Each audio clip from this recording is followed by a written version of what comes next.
Our people are scattered worldwide among all people. I want to start by giving all the praises, glory, and honor unto Yahweh Ba'Shem, Yahushai Ba'Shem, Raruchakwadash.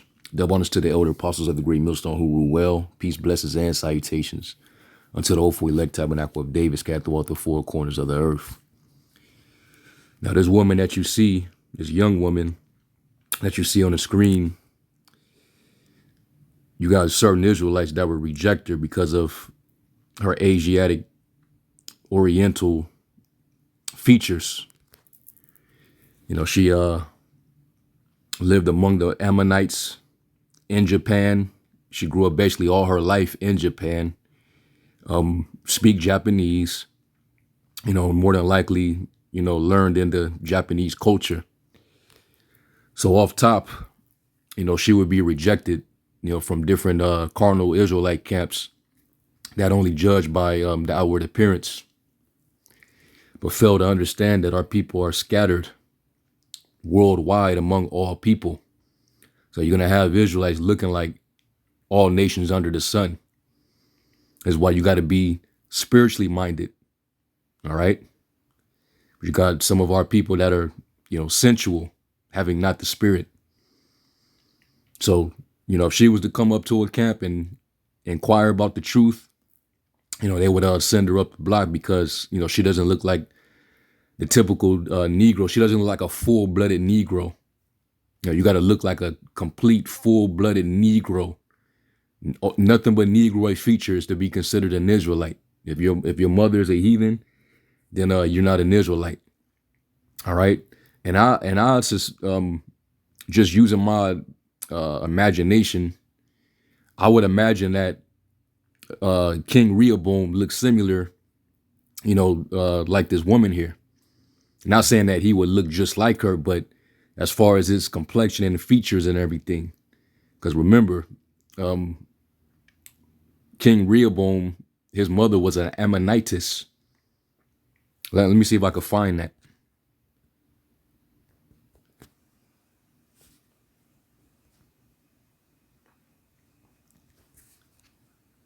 Or maybe King Rehoboam is not an Israelite and he shouldn't have been on the throne of David. Right? Yeah, this is 1 Kings 14, verse 21. It says, and Rehoboam, the son of Solomon, reigned in Judah. Rehoboam was 41 years old when he began to reign, and he reigned 17 years in Jerusalem, the city which the Lord did choose out of all the tribes of Israel, to put his name there. And his mother's name was Naamah, an Ammonitess. Okay? And yeah, he turned out to, you know, do, you know, well, through him, you know, because the kingdom was split. And the two, you had the northern kingdom, southern kingdom. He took the southern kingdom over Judah, and Jeroboam, you know, that Ephraimite, which he was wicked, but he reigned over the northern kingdom. Okay, but Rehoboam, you know, you can't say that he would have been completely looked at as a fully Negroid looking man because his mother was a straight Ammonite. All right, so maybe, you know, Rehoboam was not an Israelite, according to some guys. You see? It's ridiculous, man. Or you got some Israelites that'll try to, you know, stretch it, you know, reach like Dazim from Street Fighter and say, oh, nah, she was an Israelite. She just was an Israelite that happened to live in Ammon. And there's no proof of that. All right? There's no proof of such narrative. All right, based on what we're seeing in the scripture, she was an Ammonite. And we know Solomon, he married different women. Let's get the 11th chapter. It said he married many strange women. So Rehoboam would have had to have came from out of, you know, one of those women. All right, 1 Kings 11:1, it says, but King Solomon loved many strange women together with the daughter of Pharaoh, women of the women of the Moabites, which are the modern Chinese, Ammonites, which are the modern Japanese people, Edomites, so he had Edomite women, Zidonians, and Hittites, of the nations concerning which the Lord said unto the children of Israel, you shall not go into them neither shall they come in unto you, for surely they will turn away your heart after their God. Solomon clave unto these in love. All right, so he married these women. All right, so that Ammonitess woman would have to have been one of these women. All right, and he ended up having King Rehoboam. Okay, so and Jake, love variety. They love women of all nationalities, and guess what? A lot of women from all the different other nationalities, they like Jake. They have a liking to Jake, man. All right, but going back to this video, this actually caught my attention. Be it that it's always that circulation of if you're a half this or a half that, then you're not an Israelite. You're a mamzer, you're a bastard.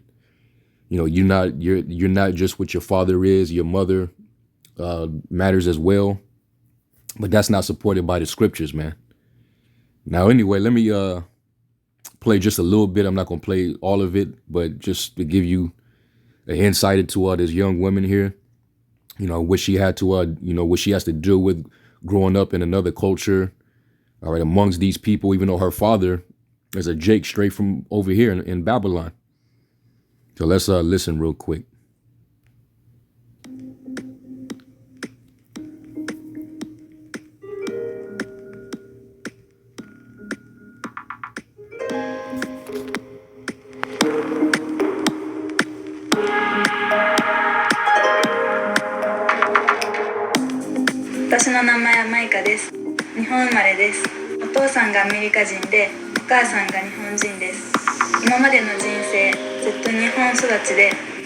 So just imagine that. This is an Israelite. She's obviously of the seed of her father, but that seed was sown right among the Ammonites, which is why she's in Japan, growing up as a Japanese woman, even though she's of the seed of her father, which happens to be a so-called Negro, right? And she'll go into all that, but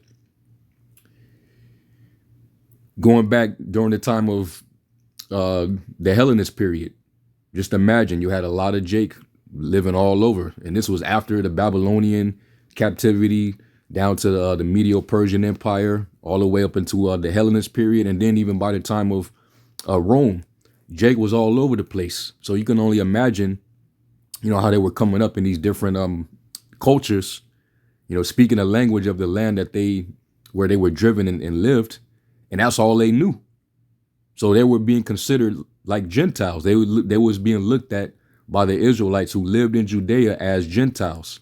Hence why the New Testament deals with the Gentile issue, because our people were all over the place. Let's go real quick. Let's go to Deuteronomy 4:27. Let's get a couple scatter scriptures. And it was done as a punishment because we're natively from the land of Israel. All right, Jerusalem. Deuteronomy 4:27 says, "And the Lord shall scatter you among the nations, and you shall be left few in number among the heathen, whether the Lord shall lead you." Okay, and that's when you're gonna mingle. You're gonna be mingled among them, and you're gonna learn their ways. She more than likely eat, the Japanese, traditional dish. Eat like a Japanese person, listen to Japanese music, wear their clothing. Now realizing she's an Israelite living in a foreign land among the heathen. More than likely gravitate towards, her mother. Closer relationship with her mother because her father is not around. And that's why we're not supposed to, marry these heathen women. Because that can happen. Your children can gravitate towards the heathen mother, and your heathen, it's like their heathen mother, and that woman being a heathen, she worships a foreign god. So that will lead your children to worship a foreign god. So wherever we were scattered, this is what would happen. It says, "And there you shall serve gods, the work of men's hands, wood and stone, which neither see nor hear nor eat nor smell." Okay. And let's go to the one in the curse in Deuteronomy 28. Deuteronomy 28:64, and it says, "And the Lord shall scatter thee among all people from the one end of the earth even unto the other, and there thou shalt serve other gods, which neither thou nor thy fathers have known, even wood and stone." You see? And, wherever you are in the world, the curse is going to follow you. All right? You're going to be refused. They're going to treat you like trash. You happen to be more melanated than the people that you live among, but seeking to fit in, thinking that you're 100% part of them or of them. But you're going to be, offscoring, man. You're going to be separated because you're an Israelite. It's even the same among the northern tribes. The darker you are, it seems like the more refused you are. Okay? And the world is under the vibration of Esau and his brainwashing. White supremacy did a number on the whole world. Verse 65, it says, "And among these nations thou shalt find no ease." It ain't going to be easy for you. "Neither shall the sole of thy foot have rest. But the Lord shall give thee there a trembling heart and failing of eyes and a sorrow of mind." You're going to be stressed out, probably fall into depression. You're going to be overworked. You're going to be oppressed. All right. So you get that, you get this example. And then by the time Apostle Paul was on the scene, he was sent to gather these people that happened to be growing up in these foreign lands all over Asia Minor and Northern Africa and, Asia, all over the place. And all they knew was Greek, the Greek fashion, the Greek custom. And that's why he said, was that 1 Corinthians 12:1?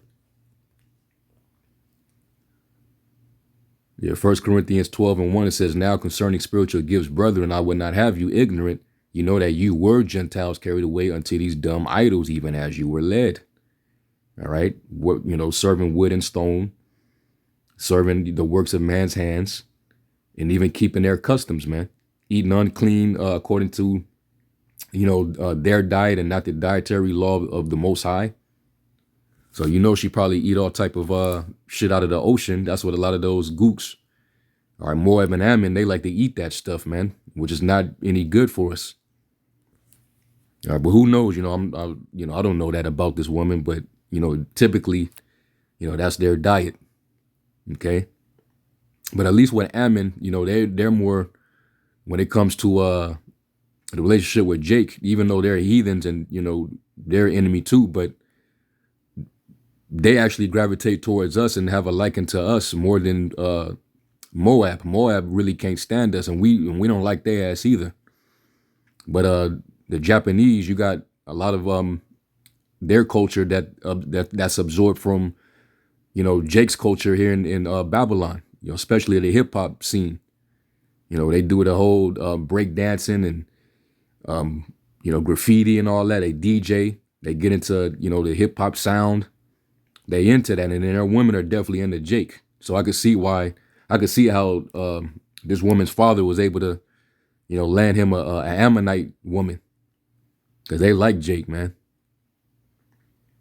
But anyway, I'll play a little bit more of this video, and then we'll get back to a couple more scriptures. 日本の普通の高校2年生です。これが私の物語です。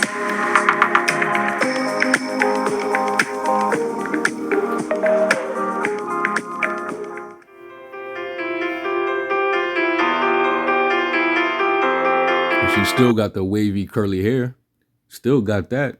She got to have some Negroid blood in her. ご自身についてちょっと教えていただきたいんですけど、今は何歳ですか？17歳です。マイカちゃんは日本人じゃないですか。日本生まれ日本育ちですよね。でもなんか見た目で日本人の見た目といえばこれみたいなイメージを持っていて、日本人かまだわからないかもしれない人のためにどんなバックグラウンドなのかをちょっと簡単に教えてもらえますか？アメリカと日本のハーフで、国籍はでも日本で、生まれてからずっと日本の学校に行ってたので。例えばお父さんがアメリカ人なんですよね。例えばお父さんと話したりする時とかって完全に日本語なんですか？話す時も日本語で。みんなマイカちゃんはなんか英語が上手だって思い込んで英語で話しかけてきたりとかしますか？話しかけられることはそんなにないけど、話しかけたら「ノーイングリッシュ」とか言われたりめっちゃ日本語で「すいません」とか言ってんのに「ちょっと英語難しいです」みたいな感じで返されちゃったり。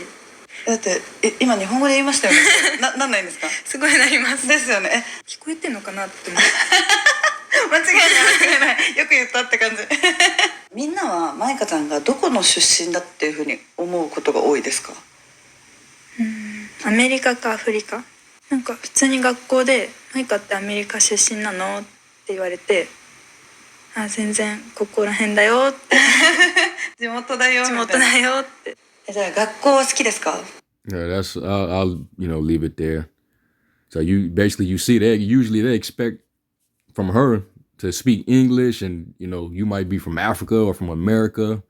You look Negroid. They wouldn't expect that. Well, our people are all over the place, man, and that's why you got people that just gonna have a hard time accepting that you're gonna have Israelites coming from all over the place, man. But don't trip, because either way, the elect are gonna be gathered, through the Spirit. You're gonna have the angels that's gonna, do the reaping. It says in Amos that Israel shall be sifted among all nations. Right? Amos 9 verse 9, for lo, I will command and I will sift the house of Israel among all nations, because we were scattered among them, like as corn is sifted in a sieve, yet shall not the least grain fall upon the earth. Okay? So we're going to come from all over the place. All right, and let me get was that I think it's Jeremiah.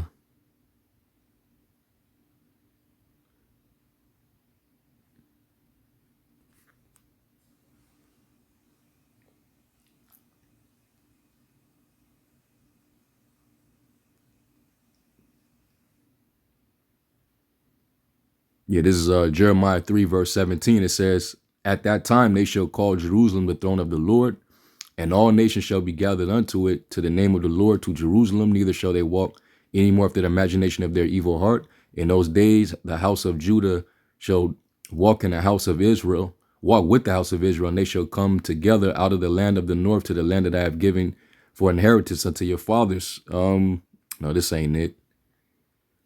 Trying to find the one where it says that they will be. Matter of fact, let me go to Deuteronomy, the 30th chapter. Because just like that, the latest example, brothers re-uploaded of that, the sister from the Philippines, you could tell by her spirit clearly that she's a so-called black woman, but she looked, she appears to look like a more Filipino, Oriental woman. But reading her spirit and seeing how she spoke and everything, you could tell she's clearly an Israelite. She doesn't look like the typical Negroid woman. Deuteronomy 30 and 1, it says, and it shall come to pass when all these things are come upon thee, the blessing and the curse which I have set before thee, and thou shalt call them to mind among all the nations, whither the Lord thy power have driven thee, and shall return unto the Lord thy power, and shall obey his voice, and according to all that I command thee this day, thou and thy children with all thine heart and with all thy soul. That then the Lord thy power will turn thy captivity and have compassion upon thee, and will return and gather thee from all the nations where the Lord thy power have scattered thee. All right. So, we were we were dispersed among all the countries, all the lands, and the Lord's going to gather us. Like for example, if, she was to come across the truth and actually gravitated towards it, she would be part of this, the sifting. She would be getting brought in if she, knew her nationality, that her nationality is according to what her father is. You see? And she would be able to come in. We can't judge based on the outward appearance, man, because you would never know. Okay? So the Lord's God, he's going to, gather us and fetch us out wherever we were scattered at in the earth. All right, Isaiah 61 verse 9. On another fact, is a Japanese proverb where they pretty much say, basically, let me see if I can find it, because you had the first black samurai in Japan, Yasuke, and there's a saying amongst them. It's a proverb. Let me see.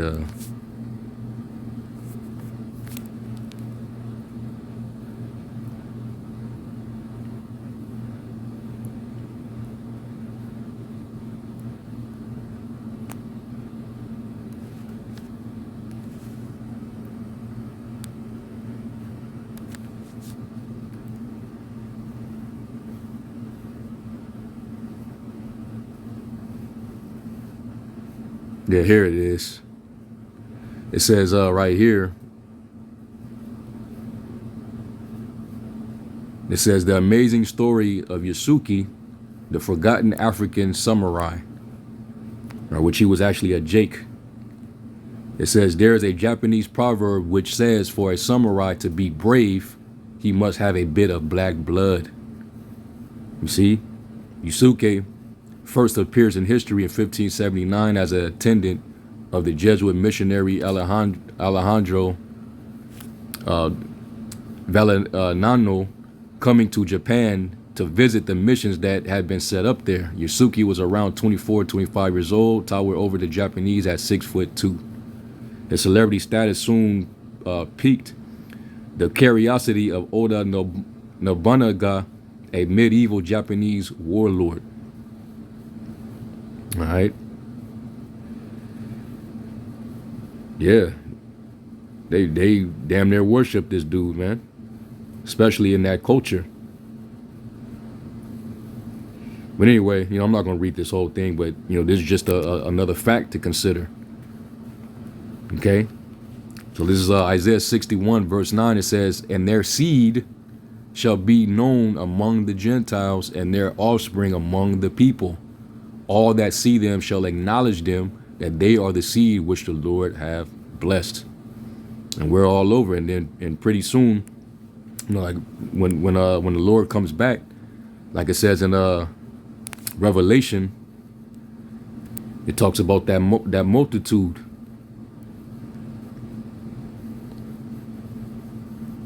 It's Revelation 5.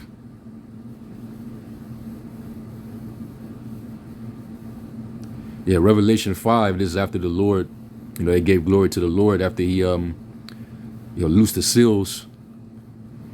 This is Revelation 5, and I'll start at 6. It says, and I beheld, and lo, in the midst of the throne and of the four beasts, and in the midst of the elders, stood a lamb as it had been slain, having 7 horns and 7 eyes, which are of the 7 spirits of the Most High sent forth into all the earth. And he came and took the book out of the right hand of him that sat upon the throne. And when he had taken the book, the 4 beasts and 24 elders fell down before the Lamb, having every one of them harps and golden vials full of odors, which are the prayers of the saints. And they sung a new, and who are the saints? Who can only be saints according to the scriptures? Israelites. And they sung a new song, saying, thou art worthy to take the book and to open the seals thereof, for thou wast slain and hast redeemed us to the Most High by thy blood out of every kindred and tongue and people and nation. All right, so we're going to come from out of all nations, man. The Lord set that ensign. All right, and the stranger's going to cleave. That's talking about Israelites living among these other nations, like that, like this Jake young woman who can pass for an Ammonite. It says, and has made us unto our power kings and priests, and we shall reign on the earth. All right. The other nations are not going to be priests in our kingdom. All right. They still got to be in the outer court. Okay. They will not be allowed to be priests. They have to be taught the law. We're going to be a nation of kings and priests, and we're going to teach them to keep the law. That's what Isaiah the 2nd chapter and Micah the 4th chapter goes into. All right, so this only pertains to Israel, like showing you that that great multitude that could not be measured nor numbered. We're all Israelites that came from out of all these nations. So you black only, Negroid only Israelites, you're unlearned, man, and you're not spiritual whatsoever. All right, but it's just another example, just like that Filipino sister. Well, hey, you got an Ammonite, Jake's sister. You are what your father is. If you're not what your father is, if the line of your mother really matters, then guess what? Esau's line been done away with. Basically there's no more Edomites, because remember, Esau, he married a Canaanite and an Ishmaelite woman and had his sons. So are they no longer Edomites? Through. Anyway, I'm gonna end it with that. Lord willing, this was edifying. I'm give all praise, glory, and honor to Yahweh Shai. And until the next lesson, Shalom.